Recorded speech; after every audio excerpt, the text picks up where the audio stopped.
Greenland is a long island surrounded by a fringe of smaller islands.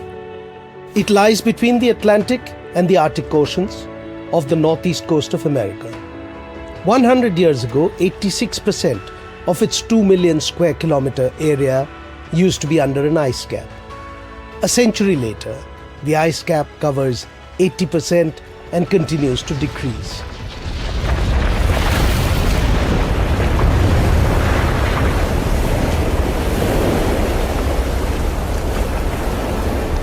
Slowly revealing what lies underneath, because therein also lies the true value of this cold, nearly barren but massive island stuck between the old world and the new.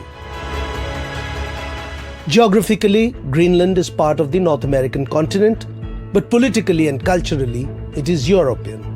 In 1721, a Danish Norwegian started a settlement near what is now Greenland's capital, Nuuk. In 1776, Denmark established sovereignty over Greenland, and it remained a Danish colony till 1953, when it became a part of the Kingdom of Denmark. In 1979, Greenland gained home rule. In 1983, it left the then European Community. The Greenland Self-Government Act, ratified by the Danish Parliament in 2009, set out a process for Greenland to gain independence, requiring consent from Greenland's parliament and its people in a referendum, with independence terms to be negotiated with Denmark. No framework exists on the buying and selling of Greenland. The acquisition of Greenland by the United States is not a new idea. This is something that presidents dating back to the 1800s have said is advantageous for America's national security. The president has been very open and clear with all of you and with the world that he views it in the best interest of the United States to deter Russian and Chinese aggression in the Arctic region. And so that's why his team is currently talking about what a potential purchase would look like. Greenland is an area of great strategic value due to its size and position, situated as it is between North America, Europe, and Russia. Since the Second World War, Greenland has been integrated into US early warning systems.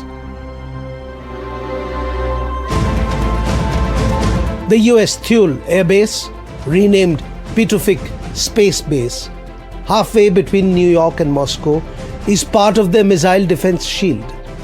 After the war in 1946, the United States made a takeover offer of $100 million gold dollars. This was rejected by Denmark.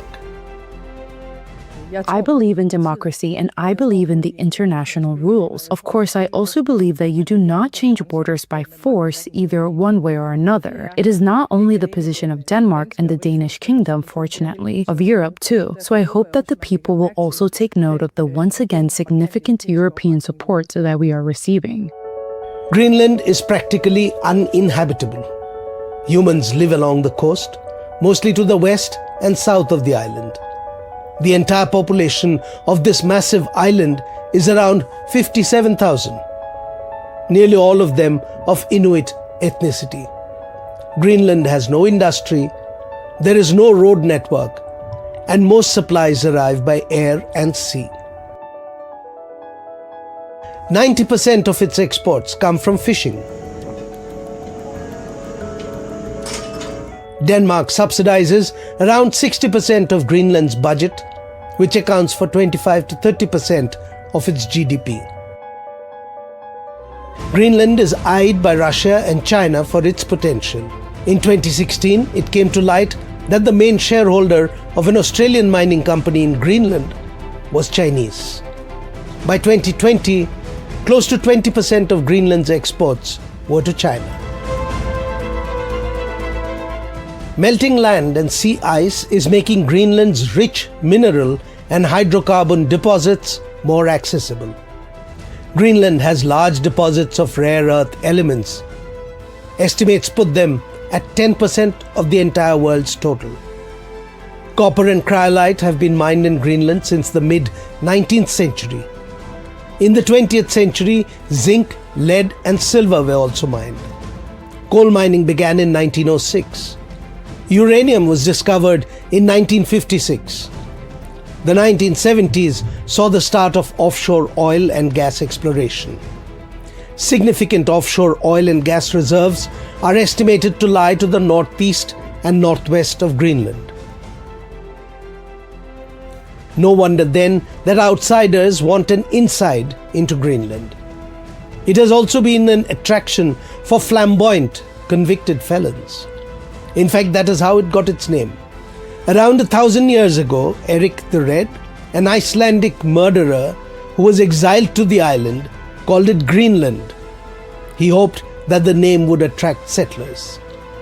A millennium later, Greenland, as white as it has been for 2.5 million years, continues to attract not settlers, but profiteers of the world.